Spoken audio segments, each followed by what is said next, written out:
guys, another vlog for ADB 160 Madrid, alright, 944, ayan, napawalk-in si Pop sa ating shop, so kinabitan natin ating package A promo, which is M1 Pro and PA Auto Style. So demo ko lang guys yung mga quick setup na ginawa natin dito. Syempre, ito yung controller, which is Night Owl mini driving switch ng mini driving, alright. Sa baba natin nilagay, syempre stainless na yung tornilyo niya at paliwasan, stainless yan.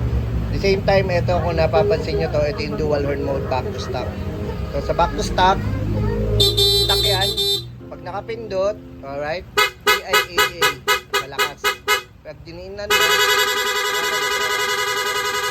siyempre may passing light, kahit naka-low, kahit naka-high, nagpa-passing light. So off, low, and high, may passing light siya. Alright, low beam, gitna, off, taas, high beam. Ganun lang ka-basic guys. So passing light, anything, kahit naka-low, naka-off,